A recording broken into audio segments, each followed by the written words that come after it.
ഈശോ മിശിഹായ്ക്ക് സ്തുതിയായിരിക്കട്ടെ. ഞാൻ മാണിപ്പറമ്പിലച്ചൻ. സെപ്റ്റംബർ 6, സഖറിയ പ്രവാചകൻ. പഴയ നിയമത്തിലെ സഖറിയ പ്രവാചകൻ. BC, ബിഫോർ ക്രൈസ്റ്റ്, ക്രിസ്തുവിന് മുൻപ് 605, 597, 587 ഈ 3 വർഷങ്ങളിലാണ് ബാബിലോണിക്കാർ ജെറൂസലമിനെ, യഹൂദ രാജ്യത്തിൻ്റെ തലസ്ഥാനമായ ജെറൂസലമിനെ ആക്രമിക്കുകയും അവിടെയുള്ള യഹൂദ പുരുഷന്മാരെ, പ്രധാനപ്പെട്ട പൗരന്മാരെയെല്ലാം ബാബിലോണിലേക്ക്, കൽദായ ദേശത്തേക്ക് നാടുകടത്തുകയും ചെയ്തത്. അതിനുശേഷം ഈ 605 പോയവരൊക്കെ ഏതാണ്ട് 70 വർഷം കഴിഞ്ഞ്, ഏറ്റവും അവസാനം പോയവർ ഏതാണ്ട് 50 വർഷം കഴിഞ്ഞ് ബാബിലോൺ പ്രവാസം കഴിഞ്ഞ് തിരിച്ചു വരികയാണ്. 539 പേർഷ്യൻ രാജാവായ സൈറസ് യഹൂദന്മാർക്ക് തിരിച്ചു പോകാൻ താല്പര്യമുള്ളവർക്ക് തിരിച്ചു പോകാം, സ്വദേശത്തേക്ക് തിരിച്ചു പോകാൻ താല്പര്യം തിരിച്ചു പോകാം എന്ന കൽപ്പനയിട്ടു. അങ്ങനെ ദേശാധിപതിയായിരുന്ന സെറുബാബേൽ, പിന്നെ മുഖ്യപുരോഹിതനായിരുന്ന യശുവ ജോഷുവ ഗ്രന്ഥം എഴുതിയ ആളല്ല. ഈ കാലത്ത്, ഈ ബാബിലോൺ പ്രവാസം കഴിഞ്ഞ കാലത്ത് മഹാപുരോഹിതനായിരുന്ന യശുവ, അവരോടൊപ്പം ബാബിലോണിൽ നിന്ന് പ്രവാസം കഴിഞ്ഞ് തിരിച്ചെത്തിയ ഒരു പുരോഹിതനായിരുന്നു ഇദ്ദോ. നെഹേമിയയുടെ പുസ്തകം 12:4 കാണാം. ഇസ്രായേൽ സമൂഹത്തിലെ ഒരു പുരോഹിതൻ്റെ കീഴിലുള്ള പുരോഹിത ഗണത്തെ ആ പുരോഹിതൻ്റെ മക്കളെന്നാണ് വിളിച്ചിരുന്നത്. പുരോഹിതൻ്റെ മക്കളെന്ന് പറഞ്ഞാൽ അദ്ദേഹം ശാരീരികമായി ജന്മം കൊടുത്തവർ തന്നെ ആകണമെന്നില്ല. അദ്ദേഹത്തിൻ്റെ കീഴിലുള്ള ആ പുരോഹിത ഗണത്തെ മക്കളെന്നാണ് വിളിച്ചിരുന്നത്. പ്രവാചകന്മാരുടെ കീഴിലുള്ള ശിഷ്യന്മാരെ പ്രവാചകൻ്റെ മക്കളെന്നാണ് വിളിച്ചിരുന്നത്. ആ ശിഷ്യന്മാർ പ്രവാചകനെ പിതാവ് എന്നാണ് വിളിച്ചിരുന്നത്. അതുപോലെ ഒരു പുരോഹിതൻ്റെ കീഴിലുള്ള പുരോഹിത ഗണത്തിലെ ചെറിയ പുരോഹിതന്മാർ, ഒരു മുഖ്യപുരോഹിതൻ, ആ മുഖ്യപുരോഹിതന് കീഴിലുള്ള പുരോഹിതന്മാർ മുഖ്യപുരോഹിതനെ പിതാവ് എന്നാണ് വിളിച്ചിരുന്നത്. ആ പാരമ്പര്യമാണ് കത്തോലിക്ക സഭയിൽ അച്ഛന്മാരെ അച്ഛൻ എന്ന് പറഞ്ഞാൽ പിതാവ്, ഫാദർ എന്ന്. മെത്രാന്മാരെ നമ്മൾ ഫാദർ എന്ന് തന്നെയാണ്, പക്ഷെ നമ്മളിപ്പോൾ പറയുമ്പം പിതാവ്. പള്ളിയിലച്ഛൻ ഫാദർ, മെത്രാൻ പിതാവ്. ഇംഗ്ലീഷിൽ രണ്ടും പറയുമ്പോഴും ഫാദർ തന്നെയാണ്. അതായത് ആത്മീയ പിതാവ്, ഒരു രൂപതയുടെ ആത്മീയ പിതാവ് എന്ന നിലയ്ക്കാണ് മെത്രാനെ പിതാവ് എന്ന് വിളിക്കുന്നത്. പിന്നെ ഒരു ഇടവകയുടെ ആത്മീയ പിതാവ് എന്ന അർത്ഥത്തിലാണ് വികാരിയച്ഛനെ ഫാദർ എന്ന് വിളിക്കുന്നത്, അച്ഛന്മാരെ ഫാദർ എന്ന് വിളിക്കുന്നത്. പിതാവ് എന്ന് തന്നെ അർത്ഥം, ആത്മീയ പിതാവ്. നിങ്ങൾ ആരെയും, ഭൂമിയിൽ ആരെയും പിതാവ് എന്ന് വിളിക്കരുതെന്ന് കർത്താവ് പറഞ്ഞിട്ടുണ്ട്. ഫാദർ എന്ന് വിളിക്കരുതെന്നാണ്. അപ്പോൾ നമ്മൾ ഇപ്പം അച്ഛന്മാർക്കെതിരെയും മെത്രാന്മാരെതിരെയൊക്കെ ഈ പെന്തക്കോസ്തക്കാരും ദൈവസഭക്കാരും എംപറർ മാനുവലും ബോണഗൈൻ ക്രിസ്ത്യൻസും പ്രൊഫഷണൽക്കാരൊക്കെ പറയുമെങ്കിലും അവരുടെ ഫാദറിനെ എന്താ വിളിക്കുക? ഫാദറിനല്ലേ, അപ്പനെ, സ്വന്തം അപ്പനെ. അപ്പോൾ ഫാദർ എന്ന് വിളിക്കാൻ പാടില്ല കർത്താവ് പറഞ്ഞിട്ടുണ്ട്. അതുകൊണ്ട് അപ്പൻ എന്ന് വിളിക്കാൻ പറ്റില്ല, ഔസേപ്പേട്ട എന്ന് വിളിക്കാം എന്ന് നിങ്ങൾ തീരുമാനിക്കുമോ? ഇങ്ങനെ ആദരവ് പിടിച്ച് പറ്റുന്ന തരത്തിലുള്ള ശീർഷകങ്ങൾ ഉപയോഗിക്കരുതെന്നാണ് പറഞ്ഞിരിക്കുന്നത്. പാസ്റ്റർമാരെന്തിനാ PR എന്ന് എഴുതണേ? ഞങ്ങൾ FR എന്ന് എഴുതുള്ളൂ, ഫാദർ. പാസ്റ്റർമാരെന്തിനാ PR എന്ന് എഴുതണേ? പാസ്റ്റർ PR എന്ന് എന്തിനാ എഴുതണേ? അതൊരു ടൈറ്റിലല്ലേ? അപ്പോൾ അങ്ങനത്തെ ടൈറ്റിൽ പാടില്ലെന്നല്ലേ കർത്താവ് പറഞ്ഞത്? അപ്പോൾ ഇങ്ങനെ ആക്ഷരികമായിട്ട് മാത്രം എടുത്താൽ, സന്ദർഭത്തിൽ നടത്തി വ്യാഖ്യാനിച്ചാൽ, കർത്താവ് പറഞ്ഞ ആ അർത്ഥത്തിലല്ലാതെ വെറും അക്ഷരങ്ങൾ അർത്ഥം എടുത്ത് വ്യാഖ്യാനിച്ചാൽ തെറ്റുപറ്റുമെന്നാണ് പെന്തക്കോസ്തക്കാരും ദൈവസഭക്കാരും പിന്നെ ഈ ബോണഗൈൻ ക്രിസ്ത്യൻസും എംപറർ മാനുവലും ഒക്കെ നമ്മൾ പഠിപ്പിക്കുന്നത്. അവരുടെ വചന വ്യാഖ്യാനം തെറ്റിപ്പോവാണ്. നമുക്ക് പഴയ നിയമം ഉണ്ടല്ലോ, നമുക്ക് പുതിയ നിയമമുണ്ട്. അവർ പഴയ നിയമത്തിലെ പല കാര്യങ്ങളും അവർ റദ്ദ് ചെയ്തെന്ന് പറയും. എന്നാൽ വിഗ്രഹങ്ങൾ ഉണ്ടാക്കിയിരുന്ന കാര്യം അവർ എടുത്ത് ഉപയോഗിക്കുകയും ചെയ്യും. പൗരോഹിത്യത്തിൻ്റെ കാര്യം വരുമ്പോൾ അവർ പറയും പഴയ നിയമം റദ്ദ് ചെയ്യപ്പെട്ടെന്ന് പറയും. അതായത് ഒരു സ്ഥിരതയില്ല അവരുടെ വ്യാഖ്യാനങ്ങൾക്ക്, സ്ഥിരതയില്ല. ഞാനത് പറഞ്ഞു വന്നത് സന്ദർഭം കൊണ്ട് പറഞ്ഞു പോയതാണ്. ഒരു പുരോഹിതൻ്റെ കീഴിലുള്ള പുരോഹിതന്മാരെ ആ പുരോഹിതന്മാർ അവരെ മക്കളെന്നാണ് വിളിച്ചിരുന്നത്, മുഖ്യ പുരോഹിതൻ്റെ മക്കൾ. അത് ശാരീരിക ജന്മം കൊടുത്തുകൊണ്ടല്ല, ആത്മീയ മക്കളെന്ന നിലയ്ക്കാണ്. ആ മക്കൾ മുഖ്യ പുരോഹിതനെ വിളിച്ചിരുന്നത് പിതാവ് എന്നാണ്. ഇതുപോലെ തന്നെയാണ് രാജാക്കന്മാരുടെ കാര്യത്തിലും. എലീഷ ഏലിയായെ പിതാവ് എന്നാണ് വിളിക്കുന്നത്. കാരണം ഏലിയായുടെ പ്രവാചക കലാലയത്തിലെ ഒരു സ്റ്റുഡൻ്റ് ആയിരുന്നു ഒരു പഠിതാവായിരുന്നു എലീഷ. ഏലിയ സ്വർഗത്തിലേക്ക് എടുക്കപ്പെട്ട് കഴിഞ്ഞപ്പോൾ ആ കലാലയത്തിൻ്റെ മുഖ്യ അധ്യാപകനായിട്ട് ചാർജ് എടുത്തത് എലീഷയാണ്. അതുകൊണ്ടാണ് എല്ലാ കലാലയങ്ങളും സന്ദർശിക്കുന്നത് അദ്ദേഹം. ചാർജ് എടുത്തു കഴിഞ്ഞിട്ട് എല്ലാ കലാലയങ്ങളും സന്ദർശിക്കുന്നുണ്ട്. നിങ്ങൾ രാജാക്കന്മാരുടെ പുസ്തകം വായിച്ചാൽ മനസ്സിലാകും. 2 രാജാക്കന്മാർ 2-ാമത്തെ അധ്യായം തൊട്ട് വായിച്ചു കഴിഞ്ഞാൽ നമുക്ക് മനസ്സിലാകും. ഞാനത് പറഞ്ഞു വരുന്നത് ഇത് ഇവിടെ പറയാൻ കാരണമുണ്ട്. കാരണം എസ്രായുടെ ഗ്രന്ഥത്തിൽ ഇദ്ദോയുടെ മകൻ സക്കറിയ എന്ന കിടക്കണേ. ഇദ്ദോയുടെ മകൻ സക്കറിയ. അപ്പോൾ മകൻ എന്ന് പറയുന്നത് ശാരീരികമായി ജന്മം കൊടുത്ത ആളാകണമെന്നില്ല. ഇദ്ദോ എന്ന പുരോഹിതൻ്റെ കീഴിലുള്ള പുരോഹിതന്മാർ അങ്ങനെയായിരിക്കാം ഈ ഇദ്ദോയുടെ മകനായ സക്കറിയ എന്ന് എസ്ര 5:1 6:14 കാണുന്നത്. ഇതാണ് ഒരു സാധ്യത. എന്നാൽ സക്കറിയയുടെ ഗ്രന്ഥത്തിൽ കിടക്കുന്നത് ബെറാഖ്യയുടെ മകൻ എന്നാണ്. ബെറാഖ്യയുടെ മകൻ. അപ്പോൾ ഇദ്ദോയുടെ മകനും കാണുന്നുണ്ട്, ബെറാഖ്യയുടെ മകനും കാണുന്നുണ്ട്. ഈ ഇദ്ദോ ഞാൻ പറഞ്ഞല്ലോ ആത്മീയ പുരോഹിത ഗണം അങ്ങനെയാണ്. ബെറേക്കിയാണ് ശാരീരിക പിതാവ്. പക്ഷെ അതേസമയം ഈ സക്കറിയ പ്രവാചകൻ വളരെ ചെറുപ്പമായിരിക്കുമ്പോൾ തന്നെ അദ്ദേഹത്തിൻ്റെ അപ്പനായ ബെറേക്കിയ മരിച്ചുപോയി. ഈ ബെറേക്കിയയുടെ അപ്പനായിരുന്നു ഇദ്ദോ. ബെറേക്കിയയുടെ അപ്പനായിരുന്നു ഇദ്ദോ. അപ്പോൾ ബെറേക്കിയ സക്കറിയ പ്രവാചകൻ വളരെ ചെറുപ്പമായിരിക്കുമ്പോഴേ അദ്ദേഹത്തിൻ്റെ ശാരീരിക പിതാവായ ബെറേക്കിയ മരിച്ചു പോയതുകൊണ്ട് ഇദ്ദോയിൽ നിന്ന് നേരിട്ട് പൗരോഹിത്യം കിട്ടിയത് സക്കറിയയ്ക്കാണ്. ബെറേക്കിയ അധികം നാൾ ജീവിച്ചിരുന്നില്ല. അതുകൊണ്ട് ബെറേക്കിയ വളരെ ചെറുപ്പത്തിൽ, അതായത് വളരെ ചെറുപ്പത്തിൽ മരിച്ചു പോയത് കൊണ്ട്, സക്കറിയ വളരെ കുഞ്ഞായിരിക്കുമ്പോൾ തന്നെ അപ്പനായ ബെറേക്കിയ മരിച്ചു പോയത് കൊണ്ട് ഇദ്ദോയിൽ നിന്ന് നേരെ പൗരോഹിത്യം കിട്ടിയത് സക്കറിയയ്ക്കാണ്. എന്നാൽ ബെറേക്കിയാണ് ശാരീരിക പിതാവ്. അപ്പോൾ നിങ്ങൾക്ക് കാര്യം മനസ്സിലായോ? എസ്രായുടെ ഗ്രന്ഥത്തിൽ ഇദ്ദോയുടെ മകനായ സക്കറിയ എന്നും സക്കറിയയുടെ ഗ്രന്ഥത്തിൽ ബെറാക്കിയയുടെ മകൻ സക്കറിയ, ബെറാക്കിയയുടെ മകൻ സക്കറിയ എന്നും കാണുന്നു. ഇത് തമ്മിൽ യാതൊരു വൈരുദ്ധ്യമില്ല എന്നാണ് ഞാൻ ഈ പറഞ്ഞതിൻ്റെ സൂചന. BC 520 മുതൽ 5-ാം ശതകത്തിന് ആദ്യ പാദം വരെ സക്കറിയ യെറൂസലേമിൽ സജീവമായിരുന്നു.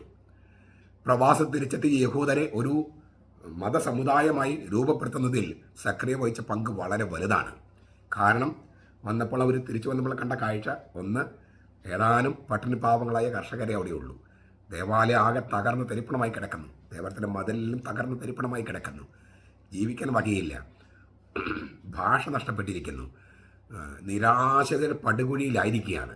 അവരെ ഇങ്ങനെ തീക്ഷ്ണമതികളാക്കി അവർക്ക് പ്രചോദനം കൊടുത്ത് അവരൊരു സമുദായമായി രൂപപ്പെടുത്തുന്നതിൽ സക്കറിയ പ്രവാചകൻ്റെ പങ്ക് വളരെ വലുതാണ്. അങ്ങനെ അവർ സമുദായമായി രൂപപ്പെടുത്തുക എന്നുള്ള ലക്ഷ്യത്തോട് കൊണ്ട് തന്നെയാണ് അദ്ദേഹത്തിന് 2 മാസം മുമ്പ് ശുശ്രൂഷ നൽകിയ ഹഗ്ഗായി പ്രവാചകൻ ദേവാലയം പണിയുന്നതിനാണ് മുൻഗണന കൊടുത്തത്. എന്താണ് കാരണം? ആ ദേവാലയം പണിയുന്നതോടെ അവരെല്ലാവരും ഒറ്റക്കെട്ടായിട്ട് മാറും. അപ്പോൾ അതിന് പൂർണ്ണ പിന്തുണ നൽകുകയാണ് സക്കറിയ പ്രവാചകൻ ചെയ്തത്. ഹഗ്ഗായി പ്രവാചകൻ പറഞ്ഞു ദേവാലയം പണിയാം. ആ ദേവാലയം പണിയുന്നത് കെട്ടിടം പണിയുന്നത് മാത്രമല്ല, അതിലൂടെ ഒരു കൂട്ടായ പ്രവർത്തനമുണ്ടാകും. ഞാൻ 2 വർഷം മുമ്പ് ഒരു വീഡിയോയിൽ പറഞ്ഞത് ഓർക്കുന്നുണ്ടാവും. സീറോ മലബാർ സഭയ്ക്ക് ഒരു ദേശീയ തീർത്ഥകേന്ദ്രം വേണം. തോമാസ് ലീഗുമായി ബന്ധപ്പെട്ട് ഏതെങ്കിലും ഒരു സ്ഥലത്ത് ദേശീയ തീർത്ഥകേന്ദ്രം, അതൊരു ചെറിയ വത്തിക്കാൻ പോലെ ആയിരിക്കണം. എന്തിനാണ്? ഇപ്പം നമ്മളിങ്ങനെ കഷ്ണമായി നിൽക്കുകയാണ്. 35 കഷ്ണങ്ങളായി നിൽക്കുകയാണ് സീറോ മലബാർ സഭ. ഒരു സഭയുടെ കെട്ടും മട്ടും വന്നിട്ടില്ല സീറോ മലബാർ സഭയ്ക്ക്.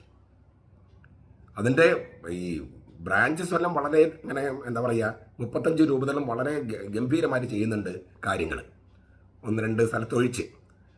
പക്ഷേ ഒരു സഭ എന്നുള്ള ഒരു ഐക്യതയിലേക്ക് വരാനുള്ള ചുവടുവെപ്പുകൾ ഇതുവരെയും വളരെ കോൺക്രീറ്റായിട്ട് നടത്തിയിട്ടില്ല. ഓരോരുത്തരും അവരുടെ രൂപതകളിൽ ഫോക്കസ് ചെയ്യുന്നു. ഒരു സഭയാകുന്നുള്ള ശ്രമങ്ങൾ ഇതും വരെയും വന്നിട്ടില്ല. അപ്പം എല്ലാ രൂപതകളും സഹകരിക്കുന്ന തരത്തിലുള്ള ഒരു ബാഹ്യമായ ചിഹ്നം കൂടി വേണം. ഞാൻ 3 കാര്യങ്ങളാണ് അന്ന് നിർദ്ദേശിച്ചത്, അല്ലെങ്കിൽ 4 കാര്യങ്ങൾ നിർദ്ദേശിച്ചത്. ഞാനൊരു സൂചന നൽകുകയാണ്. അപ്പോൾ എന്തിനാണ് ഒരു കെട്ടിടം പണിയുന്നത്? കെട്ടിടത്തിൻ്റെ ലക്ഷ്യം അതല്ല ലക്ഷ്യം, മറിച്ച് അതിനൊരു ആധ്യാത്മിക ലക്ഷ്യമുണ്ട്. ഈ ദേവാലയത്തിൻ്റെ കെട്ടിടം പണിയുമെന്ന് ഹഗ്ഗായി പറഞ്ഞപ്പോൾ അതിൻ്റെ ആധ്യാത്മിക പൈതൃകം എന്തെന്ന് വെളിപ്പെടുത്തിയത് സക്കറിയ പ്രവാചകനാണ്. ദൈവത്തിൻ്റെ പദ്ധതിയുടെ കേന്ദ്രം യെറൂസലേമാണ്. ഈ യെറൂസലമിൽ ദേവാലയം ഉണ്ടാകുന്നത് അത്യാവശ്യമാണ്. അത് പഴയ ഉടമ്പടിയുടെ വാസ്തുശില്പ മാതൃകയാണ്. തീർച്ചയായിട്ടും പഴയ ഉടമ്പടി തീരുന്നതോടെ അത് നശിപ്പിക്കപ്പെടും. പക്ഷേ അത് ശൂന്യമാക്കപ്പെടുകയല്ല ചെയ്യുന്നത്. മറിച്ച് ആ യെറൂസലമിലാണ് കർത്താവ് മരിച്ച് ഉത്ഥാനം ചെയ്യുന്നത്. ആ യെറൂസലമിലാണ് കർത്താവ് മരണത്തിൻ്റെയും ഉത്ഥാനത്തിൻ്റെയും ഓർമ്മയായി, ശാശ്വതമായ ഓർമ്മയായി വിശുദ്ധ കുർബാന സ്ഥാപിക്കുന്നത്. അങ്ങനെയാണ് പരിശുദ്ധാത്മാവിലും വചനമെന്ന സത്യത്തിലുമുള്ള ആരാധന ആരംഭിക്കുന്നത്. അപ്പോൾ യെറൂസലമിൽ ആരംഭിച്ച് ലോകത്തിൻ്റെ എല്ലാ മുക്കിലും മൂലയിലേക്കും പോകുന്ന ആ പുതിയ ഉടമ്പടിയുടെ ശാശ്വത സ്മാരകം വിശുദ്ധ കുർബാന, ഇതൊക്കെ യെറൂസലമിൽ നിന്നാണ്. അപ്പോൾ പഴയ നിയമത്തിലെ കാര്യങ്ങൾ പുതിയ രൂപത്തിൽ പുതിയ ഉടമ്പടിയിൽ പൂർത്തിയാവുകയാണ്. പഴയ നിയമം റദ്ദ് ചെയ്യപ്പെടുകയല്ല. യെറൂസലേം ദേവാലയം നശിപ്പിക്കപ്പെടുന്നതോടെ ശൂന്യതയല്ല ഉണ്ടായത്, പുതിയ രൂപത്തിലുള്ള ആരാധനയാണ്. ആത്മാവിനും സത്യത്തിനുമുള്ള ആരാധന. അത് എൻ്റെ ആത്മാവല്ല, പരിശുദ്ധാത്മാവ്. വചനം, സത്യം എന്ന് പറഞ്ഞാൽ വചനം. നിന്റെ വചനമാണല്ലോ സത്യം എന്ന് കർത്താവ് തന്നെ പറയുന്നുണ്ട്. വചന ശുശ്രൂഷയും പരിശുദ്ധാത്മൻ്റെ ആഗമനവുമുള്ള, അനാഫറയുമുള്ള പുതിയ ആരാധന വിശുദ്ധ കുർബാന, അത് ആരംഭിക്കുന്നത് യെറൂസലേമിലാണ്. അവിടെ നിന്നും ഉത്ഥാനത്തിൻ്റെ അന്ന് തന്നെ എമ്മാവസിലേക്ക് പോയി അവിടെ കർത്താവ് കുർബാന സ്ഥാപിച്ചു. ഉത്ഥാനത്തിൻ്റെ അന്ന് തന്നെ ആ കുർബാന കഴിഞ്ഞ് അവർ തിരിച്ച് യെറൂസലേമിലേക്ക് വന്ന് അപ്പോസ്തലന്മാരോട് പറഞ്ഞു, കർത്താവ് എന്തൊക്കെ ചെയ്തു എന്ന്.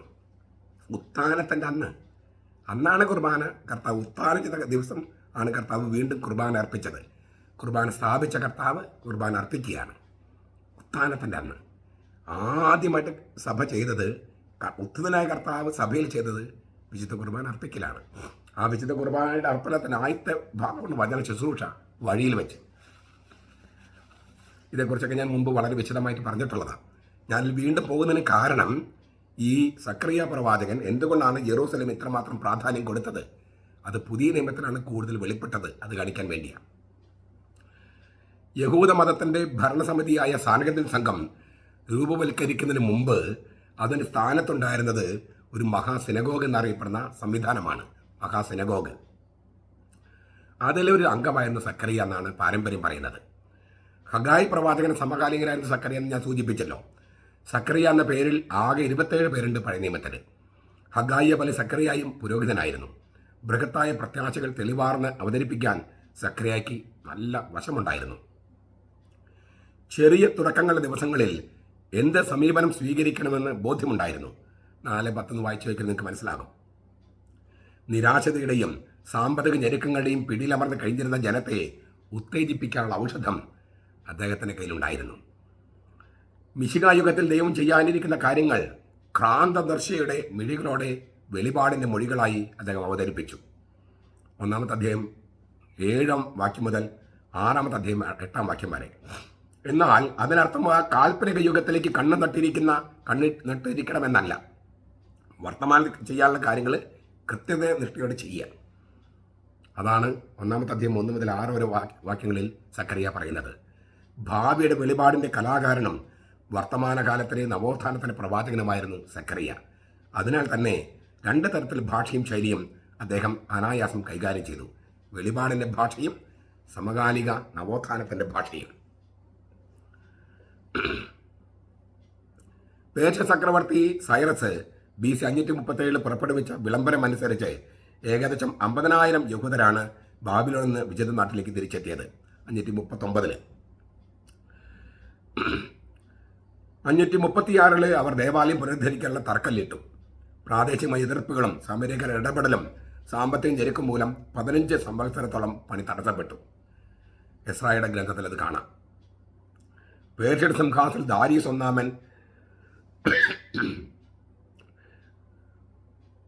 ദാരിയസ് ഒന്നാമൻ ഹിസ്റ്റാപ്സിസ് എന്ന ആള് രാജാവായിട്ട് ആരോഹണം ചെയ്തപ്പോൾ സൈറസ് എന്ന വിളംബരം സ്ഥിരീകരിച്ചു. ആ ഘട്ടത്തിൽ ഹഗായിയെ പോലെ സക്കറിയായും ദേവാലയത്തിന് പുനർനിർമ്മാണം പ്രോത്സാഹിപ്പിച്ചു. അതിനാൽ സക്കറിയായുടെ പ്രവാചക നിയോഗത്തിൻ്റെ ആദ്യപാദം BC 520 മുതൽ 518 വരെയാണ്. 516 വരെയാണ്. BC 516 ദേവാലയത്തിന് പുനർനിർമ്മാണം പൂർത്തിയായി. 515 ദേവാലയം പ്രതിഷ്ഠിച്ചു. ഈ കാലയളവിലാണ് സക്രിയ പ്രവാചകൻ പ്രവചനം നടത്തുന്നത്. ഞാൻ അദ്ദേഹത്തിൻ്റെ പ്രസക്തിയൊക്കെ സൂചിപ്പിച്ചു, ഇന്നത്തെ പ്രസക്തിയും സൂചിപ്പിച്ചു. ഒരു പ്രവാചകൻ എന്തൊക്കെ ചെയ്യും? പുരോഹിതനും പ്രവാചകനാണ്. എല്ലാ പുരോഹിതന്മാർക്കും 3 ദൗത്യങ്ങളുണ്ട്. അതാണ് നമ്മൾ പഠിച്ചിരിക്കുന്നതും പഠിപ്പിക്കുന്നതും. നയിക്കുക എന്ന് പറഞ്ഞാൽ രാജകീയ ദൗത്യം.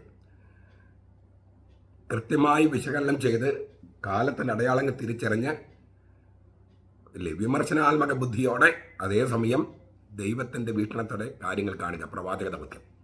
പിന്നെ പുരോഹിത ദൗത്യം, ലിറ്റർജിക്കൽ ദൗത്യം. ഈ 3 ദൗത്യങ്ങളും ഒരേ സമയം ചെയ്യാനായിട്ട് വിളിക്കപ്പെട്ടവരാണ് കത്തോലിക്ക പുരോഹിതന്മാർ. ഇതേ ദൗത്യം തന്നെ മറ്റൊരു തരത്തിൽ ജീവിക്കാനായിട്ട് വിളിക്കപ്പെട്ടവരാണ് മാമോദിസ സ്വീകരിക്കുന്ന എല്ലാ ക്രിസ്ത്യാനികളും. സക്കറിയ പ്രവാചകൻ പഴയ നിയമത്തിലെ പ്രവാചകനാണ്. ആ പ്രവാചകൻ തിരുനാൾ ആഘോഷിക്കുന്ന ഇന്ന് നമുക്ക് ഈ നമ്മുടെ 3 ദൗത്യങ്ങളെക്കുറിച്ചും വളരെ ഗൗരവത്തോടെ ചിന്തിക്കാം, തീരുമാനങ്ങൾ എടുക്കാം, പ്രാർത്ഥിക്കാം. കർത്താവ് അനുഗ്രഹിക്കട്ടെ. നമ്മുടെ കർത്താവ് ഈശോ മിശിഹായുടെ കൃപയും പിതാവായ ദൈവത്തിൻ്റെ സ്നേഹവും പരിശുദ്ധാത്മാവിൻ്റെ സഹവാസവും നാം എല്ലാവരോടും കൂടി ഉണ്ടായിരിക്കട്ടെ, ഇപ്പോഴും എപ്പോഴും എന്നേക്കും. ആമേൻ.